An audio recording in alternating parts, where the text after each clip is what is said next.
오늘 하나님의 말씀은 고린도후서 12장 9절입니다. 다 함께 읽겠습니다.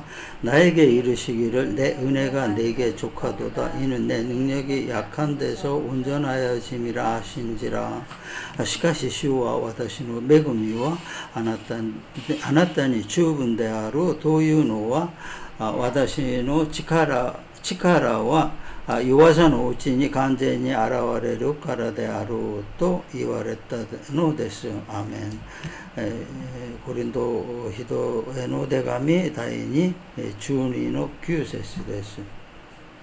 이게 이제 12장 9절의 전문이 아니고 일부러 앞쪽 부분만 이렇게 한 거예요. 전문 자체는 굉장히 그 구절이 긴 구절이라서 이제 그랬는데, 내용적으로 보면은 그 말씀을 전하는 그 내용 안에 다 들어 있으니까 별 무리는 없다고 생각합니다. 바울은 신약 성경을 통해서, 아니 성경 전체를 통해서 바울만큼 그 큰 일을 한 사람, 똑똑한 사람은 별로 드물지 않아요. 모세 정도, 그러고 나서 바울이라고요. 모세는 이제 얼마나 똑똑했냐면은, 그 이스라엘 사람들이 가장 존경하는 사람이 모세예요. 그리고 가장 이름을 쓰고 싶어 하는 사람이 모세예요. 그러니까 어지간한 사람, 좀 괜찮은 집안이나 뭐 이런 사람들, 똑똑한 사람은 자기 이름을 모세라고, 자기 이름 안에 모세를 꼭 집어넣어요. 그 옛날에 이스라엘이 6.1 전쟁인가 했을 때 그 승리한 장군 이름도 모세 다얀 장군이에요. 그렇게 모세를 엄청 좋아해요. 근데 우리는 이제 그 이스라엘 사람들은 아직도 그 유대교에 머물러 있기 때문에 그러지만은, 신약에 들어와서 우리 그 기독교인들이 또 가장 좋아하는 사람은 바울이에요. 바울. 이가 아주 뭐 보통 유명한 사람이 아니고, 아니 뭐 똑똑하고 실력 있고 그래요. 그러니까 신약 성경을 절반이나 저작을 한 거예요. 13편이나 이렇게 저작을 하고, 승천하신 예수를 직접 만났어요. 승천한 다음에 만난 사람이 바울이에요. 다메섹 노상에서 만나가지고 예수님한테 그러한 지시를 받은 거죠. 그렇게 그러니까 승천하신 예수를 직접 만난 사람이에요. 아주 굉장히 귀한 거예요. 그렇기 때문에 12제자가 아니면서도 모든 사람들이 제자로 인정을 하는 거예요. 승천하신 예수님이 나타났기 때문에. 원래 제자라는 거는, 원래 그 성경에서 예수님의 제자 이렇게 되면은 생전에 육의 눈으로 예수님을 직접 본 사람이 예수님 제자가 돼요. 그 외에는 예수님 제자가 안 되는 거예요. 그리고 보고 따른 사람. 근데 유일하게 바울만이 안 봤으면서도 그 부활해서 그 다메섹 노상에서 번개같이 나타나신 부활 예수님을 보시고 그 본게 인정을 된 거예요. 그래서 그러니까 제자 아니면서 제자가 바로 바울이 되는 거예요. 그러니까 뭐 우리 같으면 그 상상을 못 해죠. 그러니까 그 시간이 굉장히 길었어요. 그게 계속 그 메시지를 내고 그러는 거. 그러니까 저 같은 경우에도 봤지만 그게 그 비몽사몽간에 한 이틀 동안 본 거 외에는 없어요. 그러니까 특별히 이렇게 딱 얘기를 하질 않았어요. 그리고 뭐를 그렇게 보여준 것밖에 없어요. 이렇게 딱 보여주신 거, 그리고 모습을 보여주신 거, 이것밖에 없어요. 근데 바울은 그거 같은 본 사람으로서 이렇게 대단한 일은 없는 거예요. 굉장한 거예요, 이거는.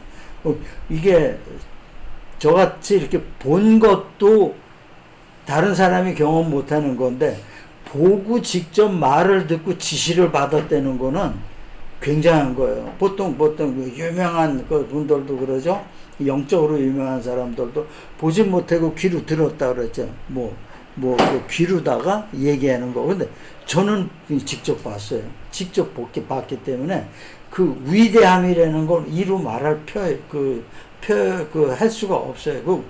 그러니까 뭐라 그러나, 그 사람이 해변가에 섰을 적에 10m, 20m 오는 해일이 딱 바닷물이 딱 내 앞에 10m, 20m가 딱 섰을 적에 그때 느끼는 감정이 하나님이 예수님이 도저히 우리가 상대할 수 없는 우리가 접근할 수 없는 그런 하나님이라는 거를 딱 보여줬어요. 뭐 대단한 거예요. 그러니까 진짜 바울은 우리가 인정을 해야 돼요. 그러는 데다 거기에 더해서 3층 천에 또까지 갔다 왔어요. 3층 천 하늘나라까지 갔다 왔어요. 이 이상은 없는 거예요. 그러면서도 선교에 있어서는 1차, 2차, 3차 여행을 해가지고 그쪽 아시아 그쪽 지중해 그쪽에 선교지 뭐 교회를 엄청 많이 세웠어요. 선교를 엄청 다니고 그랬어요. 그리고 스스로도 얘기했어요. 나는 지극히 큰 사도들보다 내가 부족한 게 하나도 없다 그랬어요. 하나도 없다. 내가 누구한테 빠지는 것이 없다는 거지. 실력이나 뭐에 대해서 빠지는 게 없다 그러지. 이 사람은 그 바리새파에 있었기 때문에 공부를 많이 했기 때문에 굉장히 율법적이에요. 그래 율법에도 아주 율법을 완전히 꿰뚫은 사람이에요. 율법을 꿰뚫은 사람에다가 그 예수님의 사상이 들어가 버리니까 성경을 많이 저작할 수밖에 없는 거예요. 아주 새로운 이론이 돼가지고서. 근데 이 보통 그 12명의 예수님 제자들은 그렇게 사회적으로나 뭐 이렇게 그런 실력이 없는 사람들이었다고요. 그러니까 약하고 부족한 사람들만 예수님이 땡겨서 제자로 쓰신 거예요. 그러니까 막 어부, 세리, 뭐 이런 사람들이지 거의 다 어부예요. 그 세리 있고, 그런 정도였었어요. 이런 사람이 자기 육체가 약하다고, 육체에 가시가 있다고 하나님께 기도를 한 거예요. 예수님께. 이게 이것 때문에 너무 힘드니까 나 이거를 고쳐주십시오 하고 기도를 했어요. 그랬을 때에 주님께서 하나님께서 그 대답하신 것이 하신 말씀이 본문이에요. 내 은혜가 내게 족하다. 이걸 얘기한 거예요. 이거 보면은 우리 크리스찬도 그래요. 그러니까 지금 현재 사는 크리스찬도 그래요. 정말 하나님 믿고 그러면은 아주 하나님 안에 철저하게 믿고 그러면은 세상 사는 거 아주 아주 잘 살아요.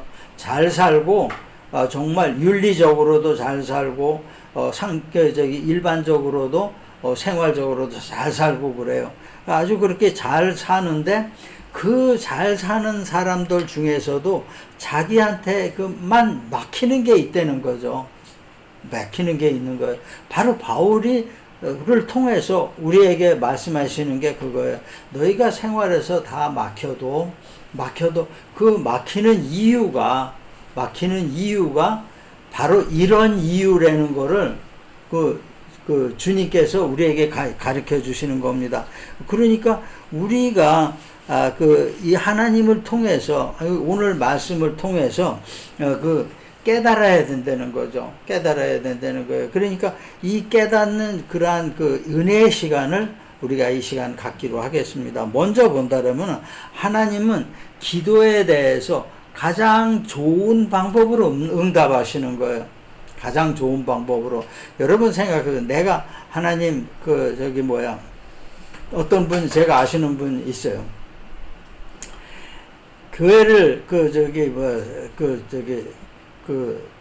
교회가 월세가 많이 밀렸는데 100만 원이 필요하다. 여기 일본이니까 100만 엔이죠. 그게 필요하다. 그리고 그거를 전부 처리를 해야 된다. 그래 기도를 하니까 온 게 얼마냐면은 115만 엔이 온 거예요. 이게 어떻게 된 건가? 왜 이렇게 더 많이 주제? 근데 이 사람 당황을 한 거죠. 그러니까 근데 월세 갚고 서류 수속하고 일본은 서류 같은 거 수속하는 게 수속하고 교통비하고 어쩌고 저쩌고 딱 115만 원이 맞는 거예요. 100만 원 줬으면 부족한 거죠, 사실은. 근데 그렇게까지 하나님은 그래 가장 좋은 방법으로 가장 넉넉하게 해주시는 하나님이에요. 그러니까 하나님, 내가 뭐 이렇게 된다 그러면, 만약에 이제 집을 구한다 그러면은 내가 생각하는 집보다 더 좋은 집이 된다는 거예요. 항상 그래요. 그러니까 우리가 거기에 대해서는 생각을 할 필요 없다는 거죠. 내가 필요한 것을 이게 구하면 된다는 겁니다. 로마서 8장의 27절에 나오죠. 마음을 살피시는 이가 성령의 생각을 아시나니 이는 성령이 하나님의 뜻대로 성도를 위하여 간구하심이라 그랬어요. 우리의 간구의 그 핵심적인 것을 얘기하는 겁니다. 그거 보면은 하나님께서 성령의 생각을 아시는 거죠. 그러니까 성령과 하나님 생각이 같다는 거예요. 그러니까 성령께 우리가 기도하시는 거지, 기도하시는 것을 성령께서 하나님 뜻에 맞게 갖다가 주는 거예요. 그러니까 자연히 더 커질 수가 없어요. 은혜의 하나님, 사랑의 하나님이니까, 부족한 하나님이 아니니까. 그러니까 항상 넉넉하게 그렇게 될 수밖에 없는 거예요. 그러니까 성령께서 이렇게 딱 하시는 게 하나님 생각을 아시는 거죠. 요 사람이 요런 뜻으로 지금 구하고 있습니다. 그러면 하나 다음엔 둘 다음에 셋, 그냥 나오는 거죠. 우리가 생각하는 상상 이상이라는 거예요. 그냥 그 전에 방어 잡는 얘기를 한번 했었는데, 방어를 잡아가지고서 방어를 잡게 됐는데, 방어를 잡고 보니까 이게 너무 많이 잡힌 거예요. 내가 원하는, 그 사람들이 원하는 돈 이상으로 된 거예요. 그래가지고 이제 너무 좋아해가지고서, 왜냐면 몇 배가 되면 사람이 당황하잖아요.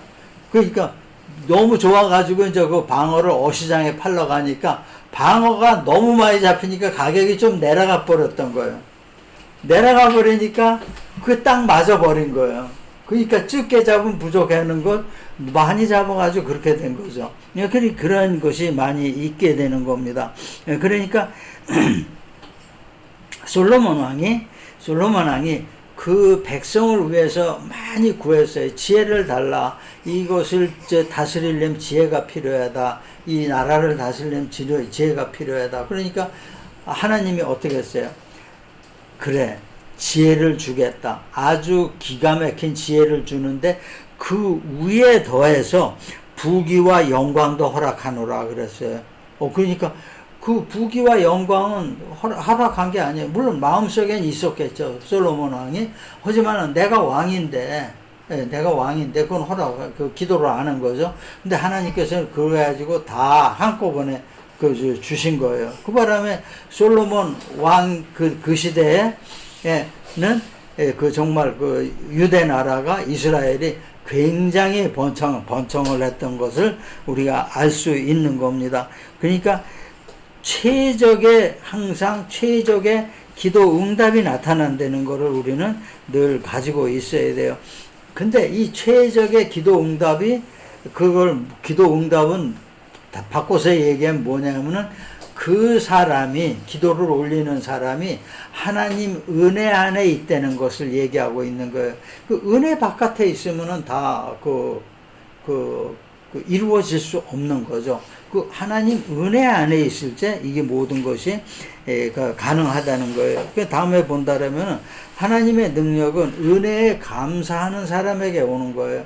은혜에 한다는 것이 굉장히 힘들어요. 처음에는 은혜 감사하다. 근데 자꾸 많이 오고 그러면 이제 사람이 무뎌지는 거예요. 무뎌져가지고 이제 그 은혜에 감사를 하지 못하게 되는 거예요. 그것이 뭐냐면은 부자 청년의 얘기를 우리가 통해서 알 수 있는 겁니다.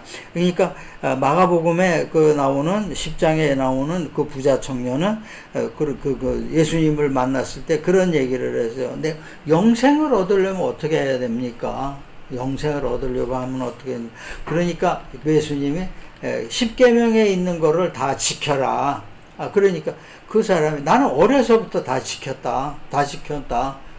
그런데 뭐가 더 부족하냐 그러니까 주님께서 말씀하시길, 네가 부족한 거는 너 재산을 모두 팔아서 가난한 사람들한테 주고 나를 따르라 그랬어요. 그러니까 이 재산, 이 부자 청년이 뭐냐면 아주 못하겠는 거죠. 그거는 못하는 거죠. 그러니까 아무 말 없이 그냥 또 떠나가 버렸어요. 예수님을 떠나가. 여기서 예수님께서 우리에게 주시는 말씀이 있는 겁니다. 이 청년은 윤리적으로나 율법적으로 온전한 생활을 한 사람이에요. 하나도 하자가 없이 그런 생활을 했어요. 근데 율법이나 윤리가 온전한 생활을 한다는 것은 뭐냐? 자기 공로를 나타낸다는 얘기예요. 자기 공로를 나타낸다는 거예요.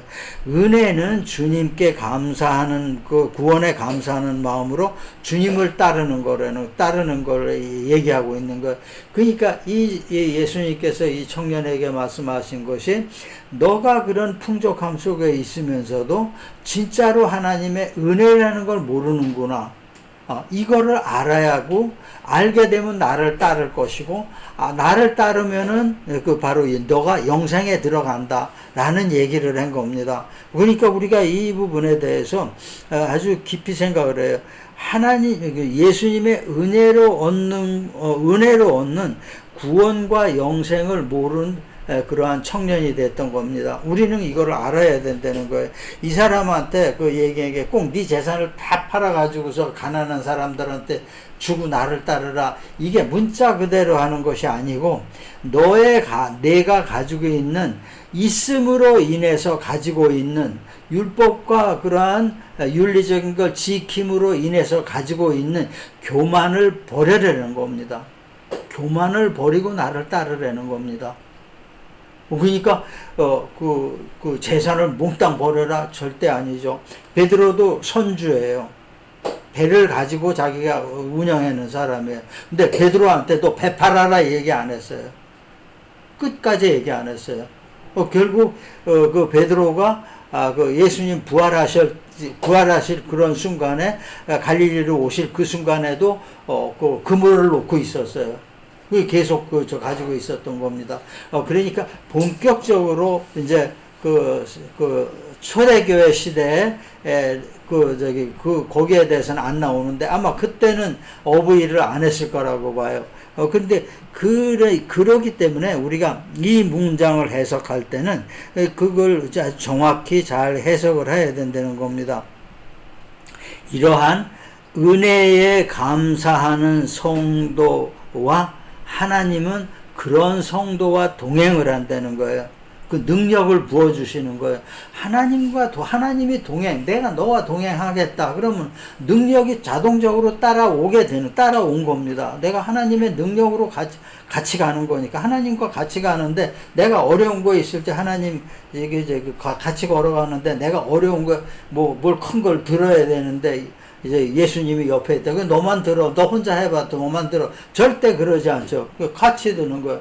기쁨도 같이, 슬픔도 같이, 어려움도 같이, 그렇게 드는 거예요. 그러니까 예수님께서 얘기하셨죠. 멍에 2마리의 그 소가 끄는 멍에와 똑같은 것이다. 그랬어요.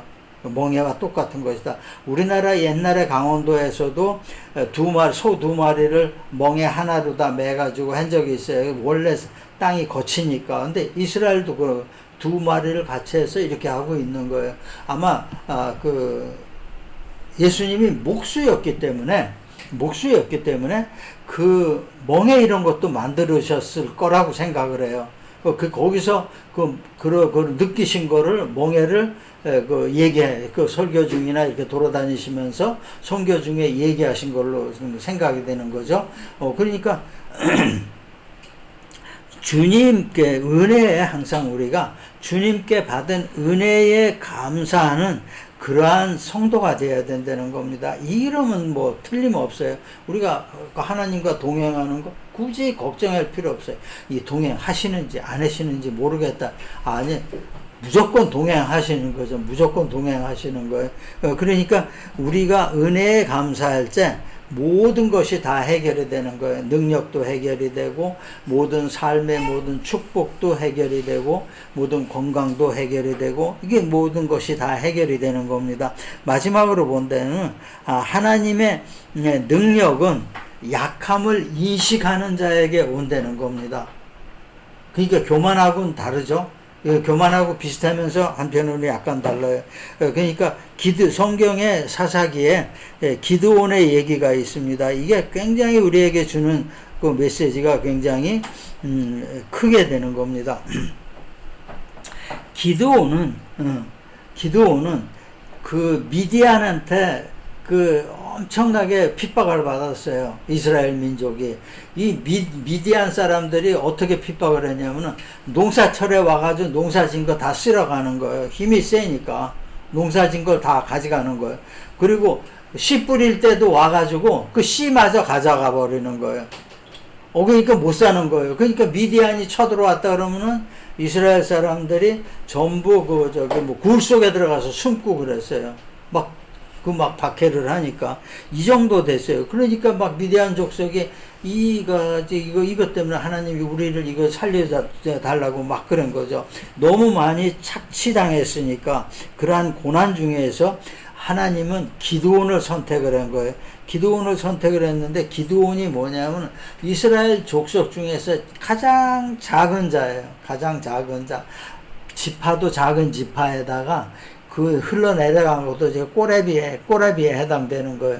이런 사람한테 그런 사람을 선택하신 거죠. 그랬기 때문에 기드온이 그랬죠. 왜 큰 사람들이 더 많고 실력 있는 사람들이 더 많고 똑똑한 사람들이 더 많은데 왜 하필 나한테 이게 약한 나에게 그것을 맡기느냐. 그러니까 기드온도 이해가 안 갔던 거죠. 하나님이신데 기드온도 이해가 안 갔던 거죠. 그랬는데 하나님께서 보여주신 거예요. 그러니까 예물을 이스라엘 사람들은 그런 하나님의 그 사자가 오던가 하나님에 대한 것을 딱 할 때 첫 번째 예물을 가지고 와요. 소나 이제 양을 가져와서 그 바위에 태우게 되는 거죠. 제사를 지내는 거죠. 하나님 만난 거를 그 제사를 지내는데 바위에 딱 올려놓으니까 하나님이 거기서 불을 글로 보내가지고 그 아무것도 없는 상태에서 고기만 올려놨는데 그 고기가 타게 된 겁니다. 이렇게 타게 된 거 이런 걸 보여줬어요. 그리고 나서 그리고 나서도 이 기드온은 믿을 수가 없는 거예요. 하나님이 어떻게 내가 이런 일이 있을 수 있는가. 그래서 그 기드온이 그런 거죠. 양털을 바깥에 내놓으면은 하나님 그 이슬이 딴 데는 다 밤에 이슬이 많이 내리니까 기온차가 굉장히 광야 지방에 심하니까 그러니까 이슬이 딴 데는 다 내리고 양털에만 이슬이 안 내리게 해 주십시오. 그러니까 실제로 또 그렇게 된 거예요. 그러니까 또 한 번 얘기를 했어요. 그러면은 이번에는 딴 데는 이슬이 하나 더 안 내리고 양털에만 내리게 해 주십시오.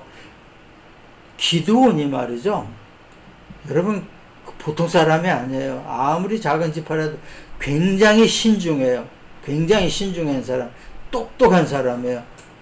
그러니까 그 하나님한테 아주 어거지로다가 이렇게 해 주십시오. 그래야 내 작은 사람이, 내 약한 사람이 하나님 일을 할 수 있습니다. 이렇게 얘기를 했던 거죠. 하나님이 그대로인 거예요. 그대로고, 딴 데는 그 근처에는 이슬이 하나 더 안 내렸는데, 그 양털에만 이슬이 내린 거죠.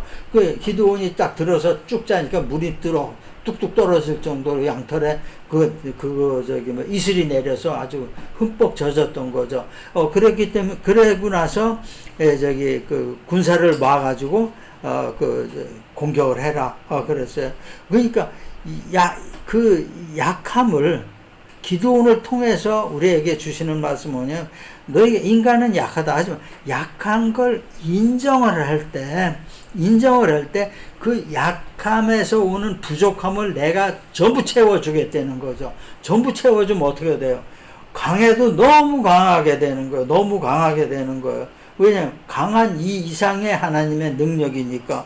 그래서 그 과정을 본다라면은 그 32,000명이 그 군사를 모집을 한 거예요. 32,000명이면은 어떻게 돼요? 게임이 안 되죠. 미디안하고 게임이 135,000명이었었어요. 미디안 군대는. 근데 35,000을 4분의 1도 안 되죠. 4분의 1 정도밖에 안 되는 것 같고, 그걸 이제 쌈을 붙인 거죠. 근데 이 32,000명도 이게 안 된다는 거죠. 그러니까 안 돼가지고서 결국 고르고 그래서 300명을 고른 거예요. 300명이 13만 5천 명을 상대해서 이겼다는 겁니다. 그러니까 이게 그렇게 전투가 이렇게 될 수가 없는 전투예요. 뭐 그냥 지는 전투예요. 이 정도면은. 그래 맨 나중에 300명을 뽑을 때도 어땠어요? 물을 손으로 받아서 핥아먹는 사람을 택한 거죠. 이게 사람이 목마름 그래요. 군대에서도 군대 생활한 사람들은 많이 알 거예요. 그 군대 생활에서 야외 훈련 나가면은 목이 너무 마르면은 냇가 이런 데다 그냥 엎드려서 물을 빨아먹죠. 냇가에서 이렇게 뭐 수초 이런 것만 이렇게 해집고 입을 넣어가져요. 그런 사람들은 다 떨어지고 손으로 이렇게 해서 한 사람만 뽑은 거예요. 그거 딱 300명이 되는 거죠. 손으로 먹으면은 이 주위 환경을 전부 보면서 먹을 수 있는 거지만, 엎드려 먹으면 뒤에 누가 봐도 모르는 거예요. 한참 목이 말라서 입을 그 물에다 대고서 먹을 정도면은, 그러니까 하나님께서 300명을 뽑는 것도 똑똑한 사람만 300명을 뽑은 거예요. 지 앞치닥거리만 하는 300명이 아니고, 주위에 진짜 나라를 위하고 그 모든 것을 생각하고 똑똑하게 행동을 하는 그런 사람들을만 300명을 뽑은 거예요. 이스라엘 사람들하고 미디안하고, 근데 거기에 그래 아무리 똑똑해도 13만 5천 명인데 300명이면 안 되는 거죠. 벌써 13만 명이면은 지금으로 말해도 2개 사단 정도 되는 거예요. 300명이면 1개 대대밖에 안 되는 병력이라고요. 그러니까 지금으로 말해도. 근데 거기에서 이제 하나님의 전술이 들어간 거예요. 작전이 들어간 거예요. 그래가지고 벼랑간에 깜짝 놀라게 하니까, 너무 놀래가지고 이 사람들이 자다가 깨니까 뭐가 뭔지 모르고 칼 빼가지고 적군이 뭐 들어온 줄 알고 막 휘둘러다 보니까 자기네들끼리 다 싸운 거예요. 그렇게까지. 옛날, 지금같이 뭐 통신이 발달하고 그러질 않았기 때문에 뭐 그냥 그렇게 된 거예요. 그러니까 피해도 없이 그냥 가가지고 그냥 이겼다는 거. 이 얘기를 통해서 우리가 하나님이 우리에게 주시는 말씀은, 약함을 인정해라. 약함을 인정할 때 바로 그 약함을 강하게 내가 하겠노라 그런 거예요. 그러니까 우리가 아무리 강하다고 떠들어봤자 하나님과 동행할 수 없다는 거예요. 우리가 강하다고 할 경우에는 안 되는 거예요. 그러니까 우리 어느 정도까지 기드온이 자기 약하다는 걸 인정을 했냐면은, 감히 하나님을 두세 번씩 하나님한테 증거를 달라고 그럴 정도였으니까 나는 안 된다는 거죠. 그러니까 원래 이스라엘 사람들은 하나님한테 증거를 달라고 그러면은 굉장히 말이 안 되는 소리로 받아들이는 거죠. 말이 안 되는 소리로 받아들였는데 그걸 두세 번씩이나 한 거예요. 그러니까 목숨 내걸고 한 거예요. 나는 약하니까 안 되니까 그 적당한 사람으로 해주십시오라는 뜻으로 다 한 거죠. 그 바람에 이제 그 기드온이 거기서 전투에서 이긴 거예요. 이겨가지고서 당분간 몇십 년간 이스라엘이 미디안의 통제를 받지 않게 된 거예요. 미디안이 공격을 못 하게 되는 거죠. 공격을 할 수가 없죠. 한번 대통 혼났기 때문에 공격을 할 수가 없어요. 그리고 한번 지도자들도 한번 되게 혼나면은 그 다음에는 이 정신을 못 차려요. 강아지하고 똑같아요. 꼬리를 딱 감추는 거예요. 6.25 때도 그렇죠. 김일성이가 정말 죽을 뻔했어요. 백두산 그쪽으로 갈 때 죽을 뻔했었어요. 잡혀가지고 죽을 뻔했었어요. 원체 그때 혼나가지고 그 다음에 찬스가 있었는데도 못 온 거예요. 4.19, 5.16 때 왔으면 우리가 큰일 날 뻔했죠. 근데 겁나가지고 못 온 거예요. 그때 한번 되게 혼났기 때문에 강원도 이쪽, 철원 이쪽으로 해서 내빼가지고, 왜냐면 아군은 이렇게 이미 올라갔는데 김성이 뒤에서 올라가니까 뭐 죽을 지경이었던 거죠. 올라가서 이렇게 해서 간신히 내뺐으니까. 그래 똑같아요. 사람 마음이라는 게 다 똑같고, 그러니까 그 전술을 어떻게 했느냐에 따라서 많이 다른 겁니다. 그래 여기서 우리가 이긴 거를 알 수 있는 거죠. 미디안이 아주 가볍게 이긴 거예요. 말도 안 되는 그 숫자 가지고 아주 가볍게 하나님의 능력으로 이겼다는 거예요. 미디안이 약함을 인정함으로 인해서 모든 것이 상황이 하나님 편으로 돼버렸던 거죠. 우리가 감히 상상할 수가 없는 거예요. 그러니까 오늘 얘기를 이제 마무리하겠습니다. 은혜의 세계는 뭐냐면은 그 아주 큰 바다 가운데, 큰 호수 가운데 섬이 하나 있는 거랑 똑같아요. 그 섬에 그 성이 있는 거랑 똑같은 겁니다. 그것은 뭐냐면은 이 성에는 하나님이 계시는 성이고, 다리가 딱 하나밖에 없는데 다리는 바로 예수님이라는 거죠. 예수님을 통해서 우리가 하나님 앞으로 갈 수 있는 거예요. 바로 이것을 인정하는 것이 은혜라는 겁니다. 은혜라는 거. 우리가 하나님 은혜로 갈 수 있다는 겁니다. 하나님 나라는. 그러는데 아주 비슷한 얘기로다. 기름을 준비하지 않은 마태복음에 나오는 5 처녀의 얘기가 있어요. 근데 그 사람들도 하나님을 맞이하러 나갔어요. 근데 기름을 준비 안 했다는 거죠. 준비성도 없고, 또한 너무 지나치게 낙관적이었다는 얘기예요. 그러니까 노력도 안 하고 아주 좋지 않았다는 거예요. 그러니까 그것이 뭐냐면은, 그것이 우리에게 주는 말씀은 뭐냐면, 그 사람들도 다리를 건너갈 수 있어요. 하지만은 우리가 다리를 건너가는 게 또 문제가 아니에요. 예수님께서 그 문도 열어줘야 된다는 거죠. 문을 열어줘야 돼. 성문을 열어줘야 된다는 거예요. 다리 건너가서 성문 안에 못 들어가지 못한다라면은 우리에게 우리는 은혜의 세계에 들어가지 못하는 거예요.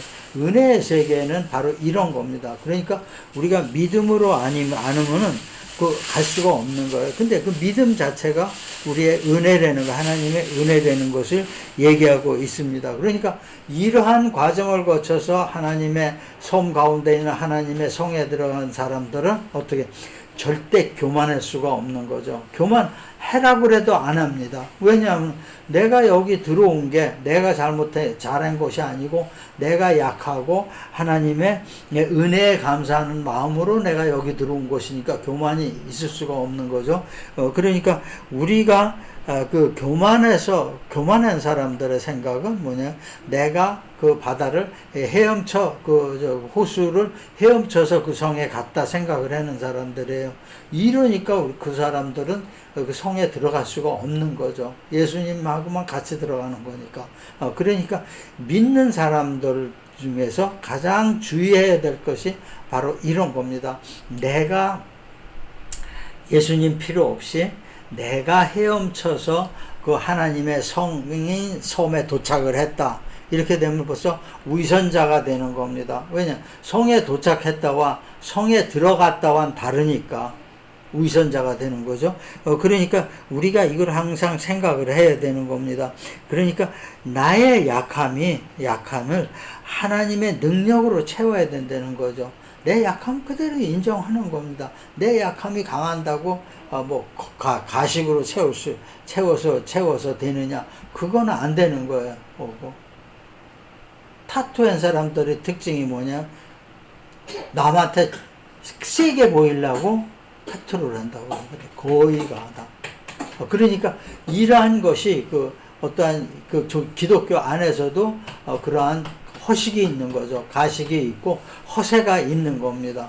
그러니까 여기에서 우리가 벗어나야 된다는 거예요. 약함을 인정할 때 그러면은 하나님께서 우리의 약함을 채워주시고, 또 그러한 그 약함이 반대로 우리의 아주 강함이 돼버리는 거죠. 아주 강하가. 딴 사람보다 훨씬 약했었는데, 딴 사람보다 이 세상에서 또 월등하게 강하게 되는 거예요. 그러니까 우리가 주님 앞에서 항상 겸손하고 교만하지 않고 약함을 인정하는 거, 이것이 믿음 생활에 가장 중요해야 되는 거예요. 세상에서 우리가 나가서 내가 약하다 그러면 어떻게 돼요? 세상 사람들은 밟으려고 그러죠. 밟으려고 그래, 세상에는. 이거는 하나님과 나와의 관계예요. 사람한테 그럴 필요가 없는 거죠. 겸손도 사람한테 그렇게 굳이 그렇게 할 필요가 없는 거죠. 약함을 인정하는 것도 마찬가지예요. 나와 하나님과의 관계예요. 나와 하나님과의 관계가 결국은 뭐냐면 내가 세상에서 월등하게 되는 길이라는 겁니다. 모든 사람들이 알게끔 월등하게 되는 거예요. 이러한 여러분과 여러분의 가정이 되시기를 주님의 이름으로 축원합니다.